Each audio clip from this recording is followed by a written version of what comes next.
आई म्हटलं ना मी शांत हो, सोड आता हा विषय. इंद्रा, राणी, बाळानो, आता जे काही करायचंय ना ते आपण शांतपणे करूया, विचारपूर्वक करूया. अहो तुम्हाला अजूनही त्यांचाच विचार कसा करावासा वाटतोय?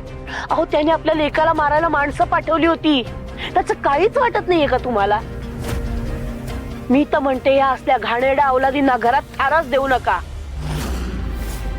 त्या विक्रांत बरोबर रत्ना आणि अजितचाही निकाल लावा, सरळ हकलून द्या घरातून. तुमच्या पुढे डोकं आपटून जीव दिल्यावर तुम्ही शांत व्हाल का? तुमच्या तोंडाचा बटा तसा चालू राहणार आहे? तुमच्या या वागण्याला काही तारतम्यच राहिलेलं नाहीये. तुमचं हे आताच वागणं आहे ना, ते विक्रांतच्या वागण्यावरच निर्दयी आहे. अहो तुमच्या मनामध्ये एखाद्याबद्दल द्वेष निर्माण झाला ना, तो जातच नाही. तुम्ही जुन्या गोष्टी विसरला असाल, मी काही विसरलो नाहीये.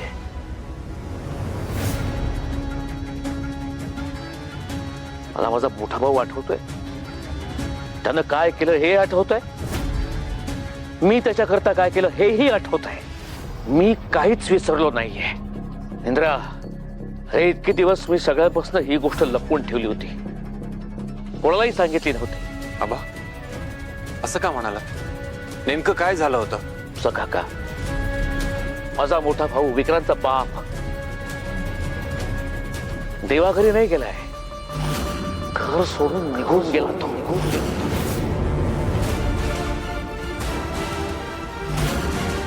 जो घरात पैसे उधळायचा, दारूचा नाद होता त्याला.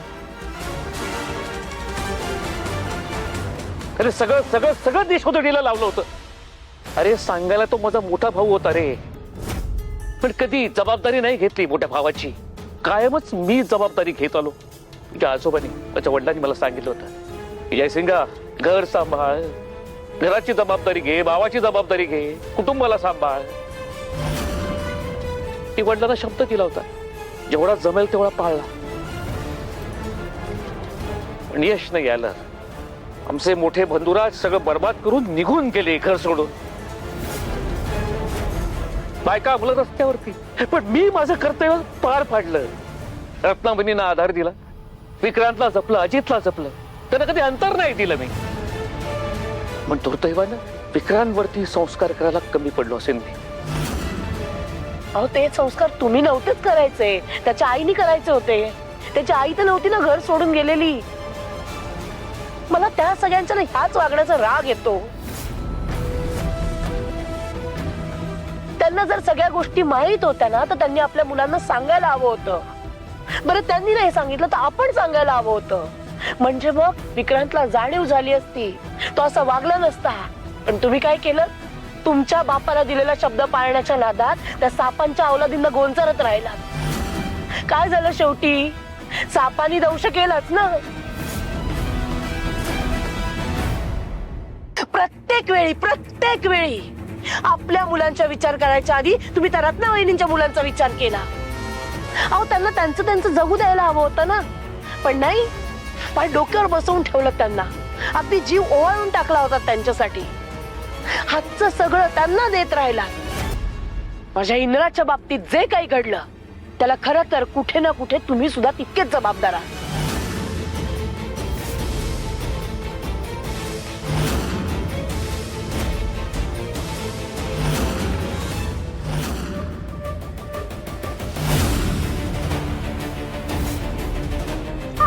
आबा,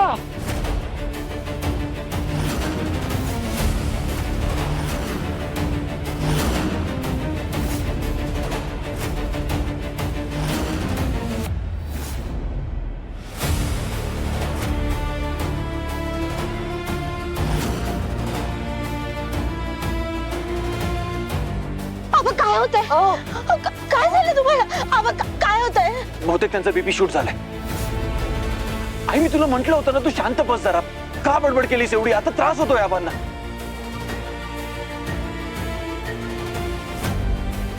उठा उठा. आबा बघा काही होणार नाही. मी पाणी.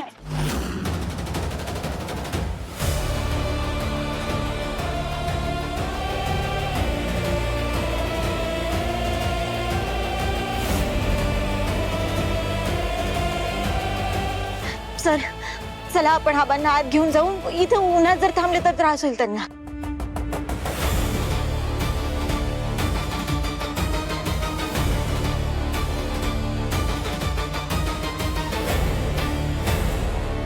आज नेमकी होळी आहे आणि सणाच्याच दिवशी हे सगळं असं घडतंय. या सगळ्याला ना ती रत्नाच जबाबदार आहे. मी तिला आणि तिच्या पोराला नाही सोडणार. आबा आई ओके काही आणू तुमच्यासाठी? नाही काही नको, मी ठीक आहे. मला ती तुमची काय इच्छा आहे? या घरात काहीतरी वेडवाकड घडावं, माझ्या बाबतीत काहीतरी वाईट घडावं असं वाटतंय का तुम्हाला? काय बोलताय तुम्ही? असा विचार करीन का मी? मग शांत राहा ना. तुम्हाला शांत राहा सांगून सुद्धा तुम्ही शांत राहत नाही. काय म्हणतं तुम्हाला गोंधळ करून, गोंधळ घालून? विक्रांतच्या गुन्ह्यासाठी तुम्ही रत्नावलींचा अपमान केला. निदान त्या वयानं मोठ्या आहेत ह्याचं तरी भान ठेवायचं तुम्ही. आबांचं म्हणणं बरोबर आहे आई. अगं तू थोडं पेशन्स ठेवून रिॲक्ट करत जा ना. तुझ्या अशा वागण्यामुळे ना तुला काही सांगावंसच वाटत नाही. आता काकींना किती हर्ट झाला असेल ग.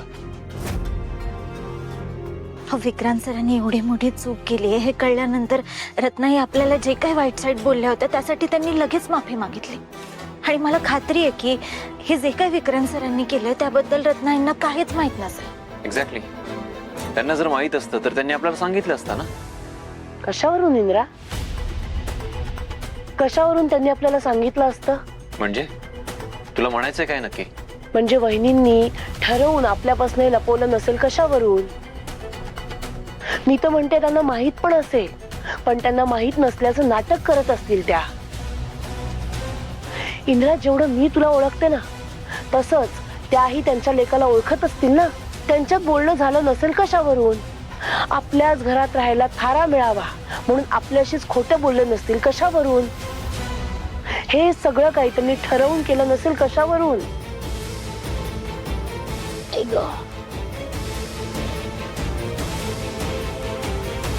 मला ते तुमच्याच मनामध्ये असे नको ते विचार कसे येतात?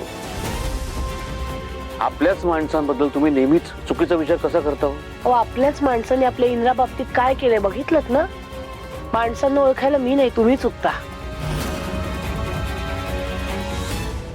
मी विक्रांतबद्दल बोलत नाहीये, मी बोलतोय रत्ना वहिनींबद्दल. विक्रांतच्या वागण्याचा त्यांनाही खूप त्रास झालाय. इतक्या वर्षात तुम्ही त्यांना काय ओळखलं मला खरंच कळत नाहीये. अहो पण त्यांचे ज्याच्यावर संस्कार आहेत त्या विक्रांतचं काय? तो या थराला जाईल असं वाटलं होतं का आपल्याला? अगं पण आई उद्या माझ्या चुकांसाठी तुला कोणी जबाबदार धरला तर तुला आवडेल का ते? मुळात इंद्रा तू असं काही वागणारच नाहीस ज्यामुळे माझी मान खाली जाईल. आबा बोलली पण रत्नाईंना जर विक्रांत सरांच्या ह्या सगळ्या गोष्टींबाबतीत माहित असतं ना तर त्या दिवशी विक्रांत सरांना त्यांनी कानाखाली मारलीच नसती. बरोबर आहे. म्हणे मालती मॅडमनं समजवणार कोण? त्यांना एकाबद्दल संशय आला मनामध्ये. त्या काय बोलतील काही माहिती नाही. ही बया तुम्हाला माझ्या विरोधात भडकवतीये आणि तुम्ही लगेच मलाच चुकीचं ठरवताय. इंद्राईला सांगून ठेवा माझ्या पुढ्यात जास्त शहाणपणा करायचा नाही.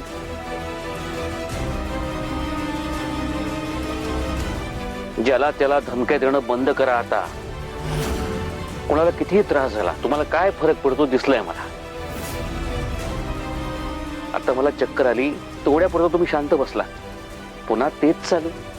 अहो शब्दानं शब्द वाढतो आणि ज्या घरामध्ये कलह असतो ना त्या घरामध्ये लक्ष्मी नाही टिकत.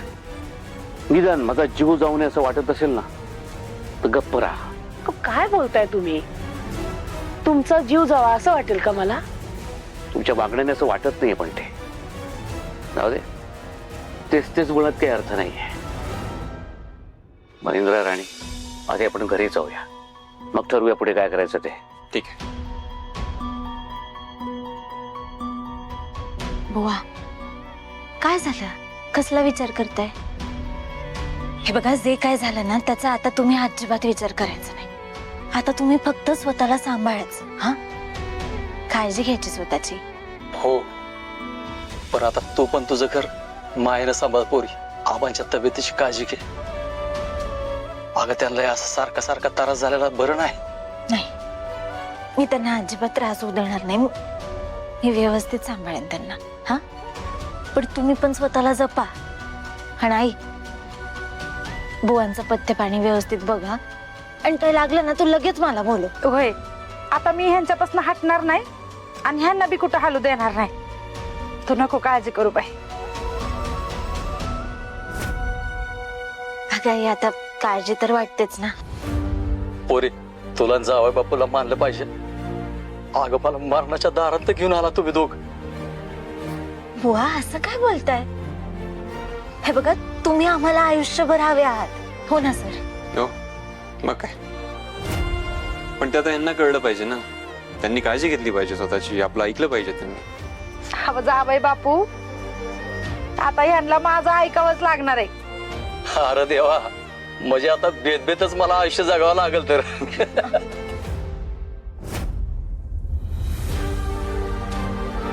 पोरांनो, तुम्ही माझ्या पाहिलंही सहन केलं, पण आता गुन्हे गोविंदाने संसार करा.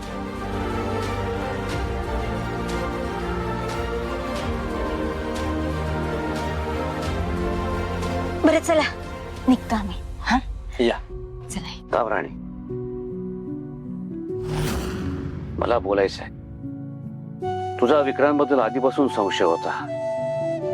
तुम्ही दोघांनी त्याच्या विरुद्ध पुरावे आम्हाला दाखवलेत, पण मी तुमच्यावरती अविश्वास दाखवला. चूक झाली माझ्याकडे. या बापाची चूक पदरात घ्या. आबा, तुम्ही का माफी मागताय? हे बघा, असं करू नका. हे बघा, बापाचे हात लेकी समोर असे जोडून माफी मागण्यासाठी नसतात, फक्त आशीर्वाद देण्यासाठी असतात. हो, मान्य आहे मला राणी. पण जर का मोठ्या माणसांकडनं चूक झाली असेल तर त्यांनी माफी मागायला हवी. अहंकार नात्यापेक्षा मोठा होऊ द्यायचा नसतो. कसं आहे राणी, विक्रांतबद्दलचे तुझे सगळे कयास आधीपासूनच बरोबर होते. तू कायमच सत्याची कास धरलीस. आमच्या घरासाठी, माझ्या कुटुंबासाठी तू कायमच उभी राहिलीस. आमची डाल बनलीस, सगळ्यांची मनं जपलीस. पण तुझ्या पत्रात काय पडलं? उपेक्षा. पण आज तुझ्या आई वडिलांसमोर तुला सांगतो, मी तुला माडिकांच्या घरात मानाने घेऊन जाणार आहे.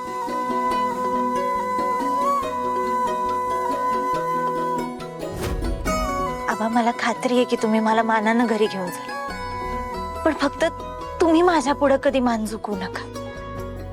तुम्ही माफी मागू नका आबा. हे बघा, जे काही झालं ना त्यात तुमची चूक नव्हतीच, परिस्थितीची चूक होती. आणि गोष्टी अशा घडल्या की कोणाचाही गैरसमज होईल. त्यामुळे प्लीज तुम्ही यापुढे माफी मागू नका.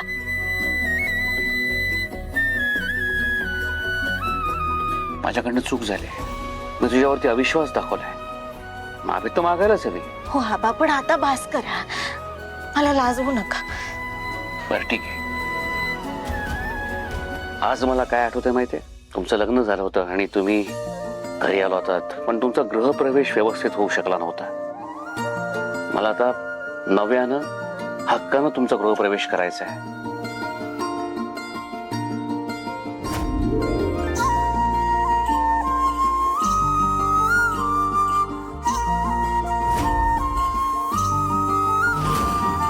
की पांढऱ्या पायाची माझ्या घरचा उमरा ओलांडणार नाही.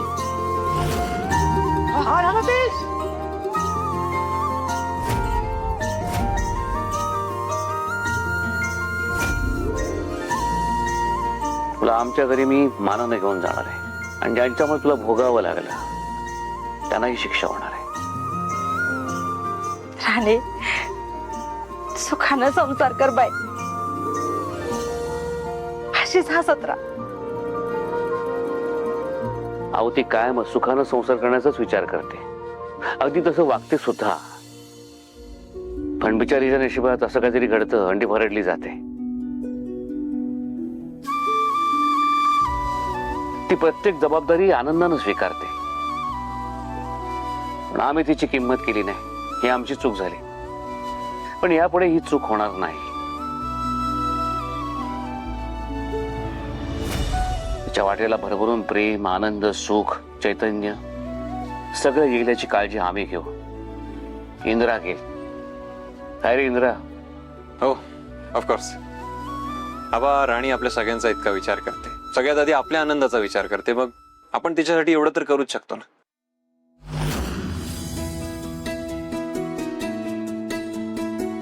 बरं बुवा, चला येतो आम्ही.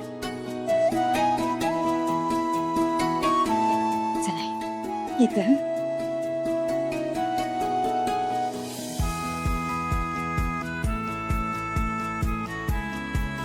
खुश राहा. वा, काळजी घ्या हं.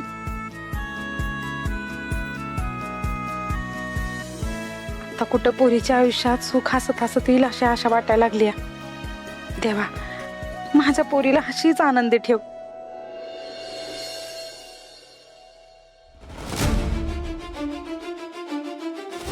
हे काय दरवाजा बंद कसा काय?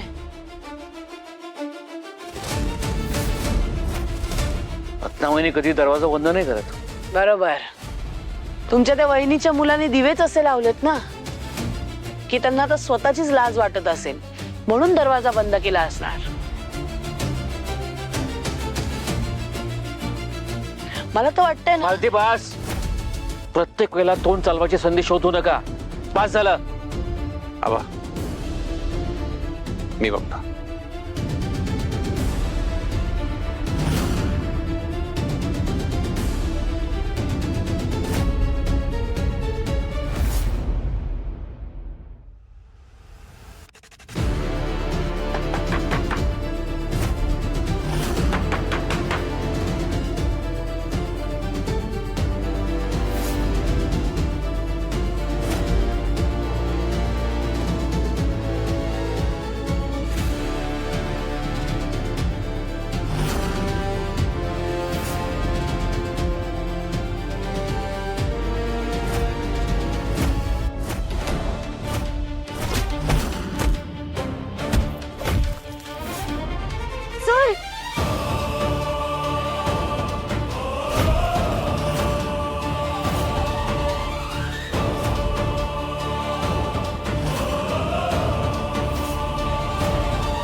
इंद्रा, उठ उठ उठ.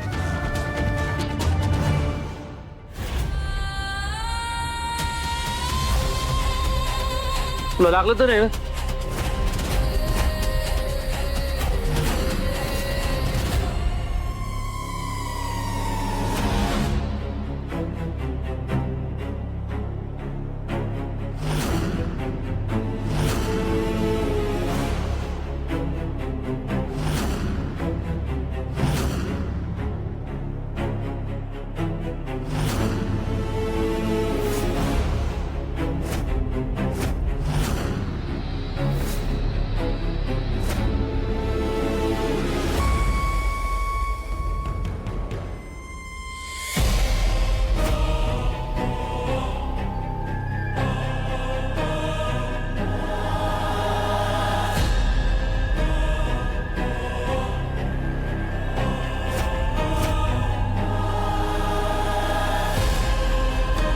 आबा कोण माणूस आहे हा?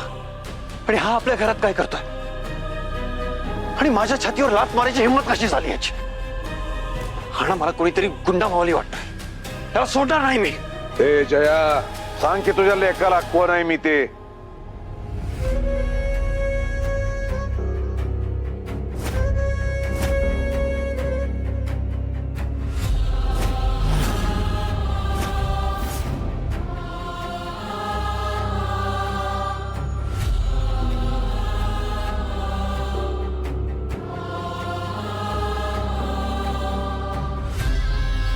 दादा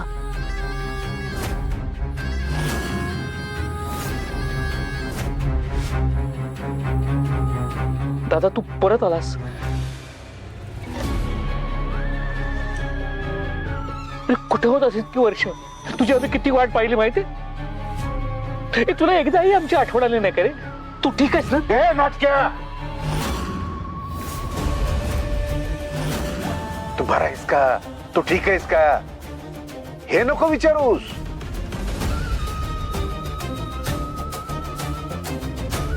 जे तुझ्या मनात आहे ना ते विचार. म्हणजे तू मेला कसा नाहीस अजून हे विचार. दादा तू काय बोलतोयस हे?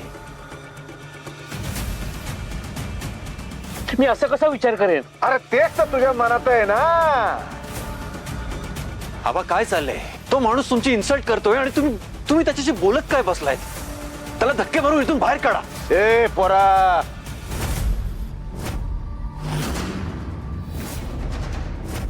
तोंडाला जरा आवर घाल, नाही तर तुझा सगळा कारभार एकदाच आवरायला घेईन.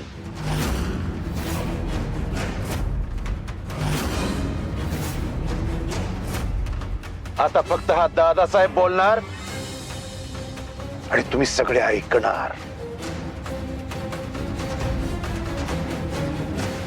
ए जया, सांग तुझ्या कार्ट्याला जेव्हा आम्ही बोलतो तेव्हा फक्त आम्हीच बोलतो.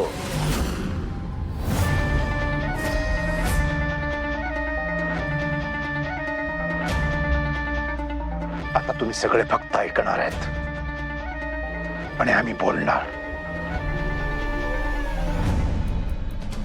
तेव्हा फक्त कान उघडे ठेवायचे, थोबड नाही उचकटायची. थोबड चाललं तर माझा हात चालेल.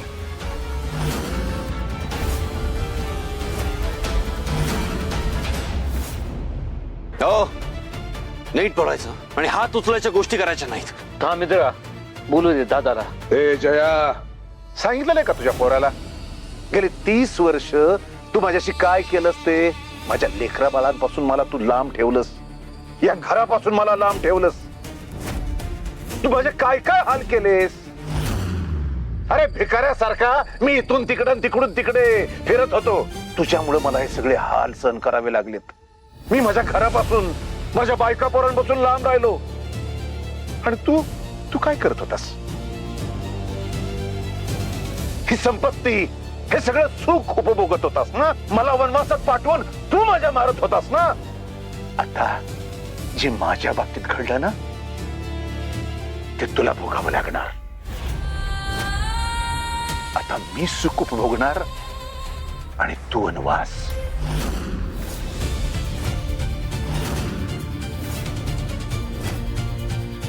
आता तुझं बस्तान बांधायचं आणि या घरातनं निघायचं.